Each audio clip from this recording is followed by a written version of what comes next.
We got breaking news, emergency update. Elon now owns Twitter, has not only fired the CEO, the CFO, the head of Thought Police, but he's also going to make a bunch of money.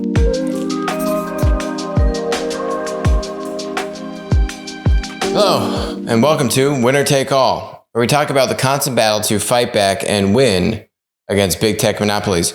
We've got an emergency press conference today. This is a celebratory day in the fight against big tech. We've got Twitter now officially a private company owned by Elon Musk and his consortium of investors, a true celebration of free speech. And also at the same time, literally the same day, you have Facebook's share price sinking below $100 a share for the first time in 6 years. Both of these things are actually related. You've got companies led by Twitter that have been in a war against their own users for years. They've been policing speech, kicking off their own users, shadow banning the ones that they don't kick off outright. No recourse, no transparency, and then hiring thousands and thousands of people to enforce these stop policing ways. Well, I actually think just in the past day, that tone is going to fundamentally shift. You've already now seen it just now today, just within 24 hours, Elon has fired the CEO, the CFO. Maybe technically they resigned. The head of Thought Policing, she's actually been fired.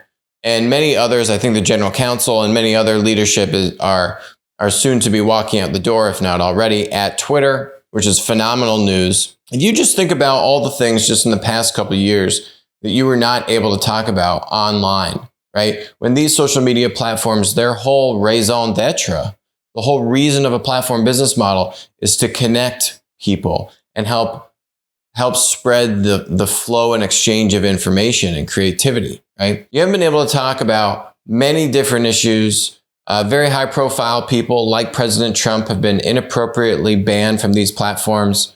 Elon has stated that he also thinks that that was inappropriate, and Trump and many others will be invited back onto Twitter. We'll see what Facebook does. But the reason why this is such a strong 1-2 punch here, why I'm talking about Twitter and Facebook, is because Twitter was like the wannabe monopoly. They were never really big enough to truly be at monopoly scale. They're also like the extremist, deranged kind of like sibling in the family, right? They would always do the craziest, wackiest stuff first, and then kind of force the other big tech monopolies in Google and Facebook to follow, right? So it's always Twitter who is the most extreme in their censorship and in their thought policing activities. And then they would between Twitter and then the media would then pressure the other platforms to take a similar stance. So it's really important for a number of reasons why Twitter has now been brought to the promised land of just going back to its roots. You don't need to spend all this money on thought policing. By the way, there's a very big spectrum between thought policing and censorship that we're living in like a 1984 novel right now. Every day I wake up to taking down tweets, taking down posts which are harassing in nature, illegal, right? The United States federal law, right? There are laws in place that determine what's appropriate, what's inappropriate, what's considered harassment, what's considered life-threatening, etc. And that stuff gets taken down, right? So there's a very wide spectrum. Right now, we're all the way over here on the spectrum of thought policing. And I do think that this is going to create tremendous value for Twitter, even though Elon bought it at what was overpriced, because frankly, the executives at Twitter committed fraud and actively misled not only Elon and his consortium of investors, but myself and other investors in Twitter who believed that they had certain levels of activity, which they have been publicly reporting on for years. And what we've come to find is that was all fake. They were making it up. So that's actually, you want to talk about criminal activity? That's criminal activity. That's fraud. They've misled investors in a public company for years now. And it, like, not just accidentally, they knew this was all happening. So despite all of that, Elon still went through with the purchase. And despite all of that, Elon is still going to make a bunch of money. Why? Because Twitter and all of these social media platforms have strayed away from the whole point of the business model in the first place. And so if you return Twitter back to a more normal point of functioning, probably from the way it was functioning 6, 7, 8 years ago, it was really come the 2016 elections when Zuckerberg started to testify in front of Congress. And then, Zuckerberg and the other social media platforms said, we got to spend billions and billions of dollars to basically go thought police and add tens of thousands of people. To give you some stats here, the last time Facebook had under $100 share price was in 2016. They had 13,000 employees, they had $18 billion in revenue, and they had a 10x revenue multiple.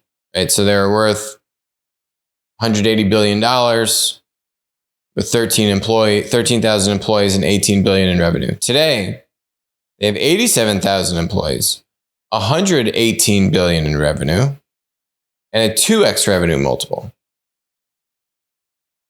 So it's now worth $240 billion. So it gained $60 billion in value in 6 years. But to do that, it had to add 74,000 people and added $100 billion in revenue. And the growth of that revenue is not what it was back 6 years ago. So if you look at the state of the business, it's no longer this kind of lean, mean, high growth tech company that's able to do tens of billions of dollars in revenue with a relatively minimal workforce, right? If you look at the amount of revenue per employee, it's going in the wrong direction. Point being, these companies need to get back to their roots. Zuckerberg, if you want to go do the metaverse, you got to focus. You can't thought police and do metaverse, especially when you can't do tech M&A. And that is really the other big win that we've seen the past few years is the heightened scrutiny on these tech monopolies doing M&A. And so that has also truly at least tied one hand behind their back. And you roll all those things up, it puts Zuckerberg in a tight position, and now puts Twitter in a great position. And we'll see what happens. But great job to Elon and his team. I think they're going to make a bunch of money, and they should. And I think they're going to do a great service to society to return this platform to what it was meant to do all along.